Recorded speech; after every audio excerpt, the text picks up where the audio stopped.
Hi friends, అందరికీ నమస్కారం. నేను మీ కొండా మోహన్. మన దేశానికే గర్వకారణం, మన హైదరాబాదు నగరానికి మణిహారం అయిన నెహ్రూ జూలాజికల్ పార్క్ గురించి ఈరోజు తెలుసుకుందాం. దాదాపు 380 ఎకరాల విస్తీర్ణంలో విస్తరించి ఉన్న నెహ్రూ జూ పార్కు 200 జాతుల జంతువులకు, సరీసృపాలకు, పక్షులకు, ఉభయచరాలకు ఆవాసమై ఉన్నది. ముఖ్యంగా Bengal tiger, Asiatic lion, Indian elephant, Indian rhino మరియు ఎన్నో రకాల దుప్పులే కాకుండా ప్రపంచ నలుమూలల నుండి తెచ్చిన జంతువులు కూడా ఉన్నవి. ఇక ఈ జూలో ఉన్న lion safari, tiger safari, bison safari ప్రపంచంలోనే అత్యంత పేరెన్నికగన్నవి.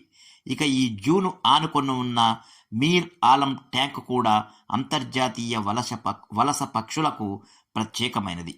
దర్శకుల సౌలభ్యం కోసం బ్యాటరీ వాహనాలు కూడా ఈ జూలో అందుబాటులో ఉన్నవి. ఇవే కాకుండా toy train, butterfly park, Jurassic park, nocturnal animal house మరియు ఫిష్ ఆక్వేరియం మొదలైనవి సందర్శకులకు, ముఖ్యంగా పిల్లలకు ఎంతో ఆహ్లాదాన్ని కలిగిస్తాయి.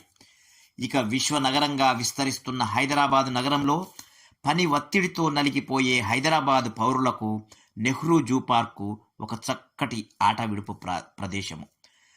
చక్కటి పచ్చిక బయళ్లతో, ఎత్తైన చెట్ల నీడలతో, కుహుకుహు రాగాల కోయిల కూతలతో, పక్షుల కిలకిలా రావాలతో లక్షల మంది సేద తీర్చి విశ్రాంతి చేకూర్చే ప్రకృతి మాతవడి మన జూ పార్క్.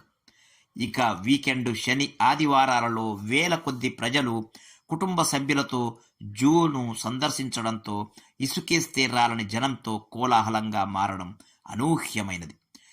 నిన్న డిసెంబర్ 24న ఆదివారం రోజు ఒక్కరోజే 30,000 పైగా జూ పార్క్ దర్శించుకొని క్రిక్కిరిసిపోయిందని వార్తా కథనం రావడం చాలా గొప్ప విషయం. ఇంత చక్కగా, సమర్థవంతంగా బాధ్యతలు నిర్వర్తిస్తూ ప్రపంచంలో విశిష్టమైన ఏ జూ పార్కుకు తీసిపోని విధంగా నెహ్రూ జూ పార్కును నిర్వహిస్తున్న అధికారులు, సిబ్బంది అత్యంత అభినందనీయులు. ఈ సందర్భంగా జూ పార్కు సందర్శించే విజిటర్లకు, ముఖ్యంగా పిల్లలకు తీసుకువచ్చే తల్లిదండ్రులకు ఒక్క మనవి: పిల్లలకు జూలో గల వివిధ జంతువుల గురించి, వివిధ పరిస్థితులను వివరించి చెప్పండి.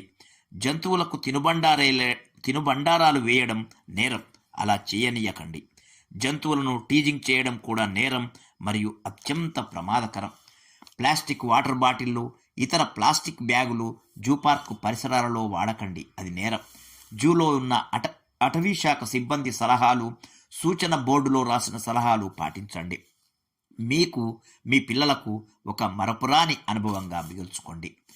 ఇక మరో ముఖ్య విషయం: జంతు సంరక్షణలో మీరు కూడా పాలు పంచుకోవాలనే దాతృత్వమే గనక ఉంటే ఏదైనా జంతువును మీరు దత్తత తీసుకొని మీ గొప్ప మనసు చాటుకోండి.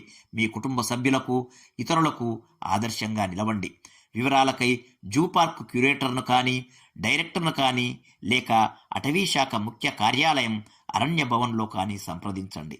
జై హింద్.